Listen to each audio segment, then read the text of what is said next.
Control تو پھر کچھ بھی نہیں ہو سکتا۔ سورہ نور میں اللہ رب العزت نے اسی لیے سورہ نمبر 24 آیت نمبر 30 میں کہا مومن مردوں سے کہہ دو نظروں کو نیچے رکھے شرمگاہ کی حفاظت کریں۔ شرمگاہ کی حفاظت تبھی ہو سکتی ہے، یاد رکھیے، جب نظروں کو نیچے رکھا جائے، ورنہ شرمگاہ کی حفاظت بھی یاد رکھیے نہیں ہو پائیں گی، یاد رکھیے۔ اور علامہ ابن قیم الجوزی رحمہ اللہ نے بڑا پیارا قول آپ کے سامنے رکھتا ہوں، جواب الکافی میں وہ لکھتے ہیں، اور یہ نظروں کے تعلق سے وہ کہتے ہیں عموماً نظر ہی ان تمام حوادث کی اصل بنیاد ہو، جتنے حادثے دنیا میں ہوتے ہیں نا، نظر اس کی بنیاد ہے، مطلب شروعات اس سے ہوتی ہے، تمام حوادث کی بنیاد اور اصل ہے جو انسان کے ساتھ پیش آتے ہیں، اس لیے کہ خطرات نظر سے ہی جنم لیتے ہیں، نظر سے ایک برائی جنم لیتے ہیں، ان خطرات سے افکار جنم لیتے ہیں، جب نظر دیکھتی ہے تو فکر پیدا ہوتی ہے،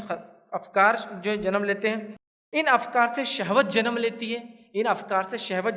ہے، شہوت سے ارادے بنتے ہیں، پھر لکھتے ہیں یہ ارادے پختہ ہوتے رہتے ہیں یہاں تک کہ عزم مصمم بن جاتے ہیں، پکا ارادہ بن جاتے ہیں، جس کے نتیجے میں لازمی طور پر فعل واقع ہو جاتا ہے۔ کتنے سٹیپس لکھ رہے ہوں، نظریں دیکھتی ہے،